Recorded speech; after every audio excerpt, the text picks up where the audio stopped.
tumpah ruah di dalam buku diari. Otomatis. Kenapa itu bisa terjadi? Karena teman-teman menjalankan atau melakukan dengan nyata. Nah, sekarang bagaimana cara teman-teman bisa menulis yang sifatnya ilmu pengetahuan kalau teman-teman tidak membaca hasil ilmu pengetahuan atau hasil riset sebelumnya? Ya, jadi pesan sponsornya adalah 1, membaca, 2, jujur. Karena kalau 2 itu dijalanin, insya Allah kalau cuma 60 halaman permintaan Pak Catur itu nggak berat. Ya, tadi kan sudah ada persen-persennya, dan terus tadi kemudian siapa yang tanya? Mbak Mega tadi nanya rundown-nya minggu 1 sampai minggu kesekian itu sudah diatur sama Pak Catur. Jadi ikuti rundown itu, terus gimana cara ngikutinya? Proses itu kan masih di semester 8 ya Pak Catur kalau nggak salah, berarti teman-teman masih punya spare 1,5 semester lagi baca sambil kita coba nulis tadi ya. Jadi makanya kemarin saya suruh teman-teman jangan nulis dulu, baca dulu, cari jurnal dulu. Nulis berantakan nggak apa-apa, tapi begitu membaca sendiri banyak teman-teman yang ya Bu kok tulisan saya nggak bagus ya. Yang komen bukan saya loh, yang komen teman-teman sendiri. Ada yang komen, ya Bu saya betulin Bu, tulisan saya nggak bagus Bu, ternyata nggak apa-apa. Itu sudah karena proses membaca. Itu aja ya Pak Catur. Jadi ada 2 pesan sponsor dari saya supaya jangan lupa untuk, karena kita mesin Turnitin itu atau mesin plagiarisme itu kan udah otomatis bekerja ya di dunia era digital ini. Jadi kita tidak bisa menafikannya lagi, sehingga teman-teman harus jujur pada diri sendiri, menulis dengan hasil isi pikiran atau isi kepalanya teman-teman setelah hasil membaca. Thank you Pak Catur, dari saya itu. Terima kasih buat teman-teman semua. Oke, terima kasih Bu Dekan. Terima kasih juga kawan-kawan semua ya telah hadir malam ini. Ini motivasi aja sehingga Anda menulis. Contoh segera saya sampaikan. Nggak ngerti juga Anda sudah ketemu dosen metodologi, cari saya. Gampang nyari saya. Nggak ada di ruangan, pasti di warung kopi. Ya, jadi Bu Iyi sudah tahu jadwal saya itu. Hari ini saya ngapain? Pasti di warung kopi. Nggak usah. Saya banyak ngumpul di DPR, di bawah pohon rindang. Selama ada wifi, di situ ada saya. Jadi kita ketemu saja, boleh tatap muka. Yang penting kebahagiaan saya adalah membuat Anda tersenyum. Udah itu aja. Setelah itu kita mati sama-sama. Entah saya duluan, atau Anda duluan, atau Anda duluan dulu, baru saya. Ya, kan bisa kan? Mau ngapain lagi? Tugas kita cuma mencetak kader bangsa terbaik. Mau besok lagi sekolah, Anda perlu saya informasikan juga ya, apa kelebihannya mahasiswa S1 berbanding mahasiswa luar negeri. Beneran saya kuliah di luar negeri ya. Jadi orang di S1 Indonesia luar biasa tumpah ilmunya. Anda boleh nyicipin keluar kalau nggak percaya.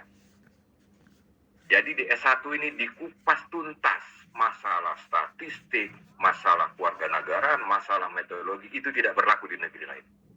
Cuma kita aja. Jadi S1 kita ketika ketemu saya mendaftar S3, saya itu ketawa ngelihat orang luar negeri belajar statistik yang udah kita kupas tuntas di S1.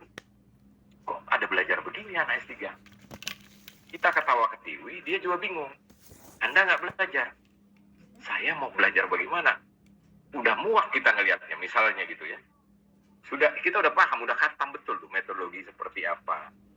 Jadi pada saat itulah kelebihannya ketika Anda sekolah dapat misalnya dosen pembimbing, ada Bu Ari, Bu Is, Mbak Sigit, nanti mungkin Pak Hendi, Pak Yolfianti yang akan membimbing, dapetin ilmunya. Kalau ada yang jelek dari beliau, jangan ditiru. Ambil baiknya. Dan sekali lagi saya sampaikan, untuk angkatan pertama ini, saya turun tangan langsung. Jadi Pak Johan Ali bicara Bawaslu nih, saya nggak tahu juga nih bahasannya apa Pak Johan Ali nih. Saya akan lihat nih bicara, ambil apa ya Pak Johan ya?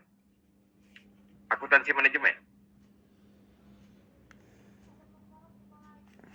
sektor publik, Pak. Oh iya betul, di pemerintahan. Bu Ari sektor publik bukan ya? Akmen, Pak. Bu Ari Akmen. Kalau kita belum ada Pak Catur, yang kalau Pak Hendi baru tuh. Dia sektor publik pegang gitu. Sayangnya Pak Hendi itu DTT. Kita kan pembimbing harus DT ya Pak Catur ya. Enggak juga, boleh DTT. Oh, kalau gitu Pak Hendi itu memang khatamnya sektor publik itu dia. Sektor Pak Dr. publik. Hendi. Karena bicara bukan bicara akuntansi juga, cuma bicara anggaran di pemerintahan daerah kan. Kalau di pemerintahan daerah itu kan dia menggunakan, kalau kami sebut itu kan anggaran 5 itu. Nomor akun 5, di biaya itu serapan anggaran dihabiskan aja. Kalau masuknya ke budgeting nggak apa-apa dioper ke Akmen. Saya juga ada bimbingan sektor publik. Sebetulnya dia sampelnya aja sektor publik, tapi isinya budgeting. Pak Catur juga tesisnya PDB kan, sektor publik dia pajak. Ya itu kebijakan yang digunakan Pak Menteri ya. Enggak apa-apa, pokoknya nanti maksudnya gini. Kalau ada kesulitan apapun yang belum paham gitu ya, boleh japri saya aja langsung. Kalau memang mau ketemu, saya ada waktu biasanya ya di luar jam kerja misalnya, kalau lagi kontak aja kita, paling males mana kita ketemu, bawa bahannya. Kalau sama saya agak strict sedikit, saya pembimbing, saya nggak mau cerita bab 1, 2, 3, saya kasih 1 lembar aja kertas, tulis nih apa yang kamu mau. Karena kalau konsep saya buat abstrak di awal. Nah, ini di Indonesia berbeda pandangnya, bahwa abstrak itu ada setelah penelitian. Kami menyebutkan bahwa ini konsep aja ya, intinya sama sebetulnya. Ketika Anda sudah tahu abstrak itu kan terdiri dari apa aja tadi, ada isunya apa yang menarik. Jadi saya suruh isu besarnya apa, kamu mau menarik apa. 1 lembar itu saya suruh tulis rancangan metodologinya apa yang Anda mau buat. Kalau itu isunya, kalau itu variabelnya, saya tanya itu aja. 1 dulu, oke. Anda sudah tahu fenomena, Anda sudah tahu menulis nih. Teruskan bab 1. Hajar terus. Nah, bab 1 tetap saya kawal.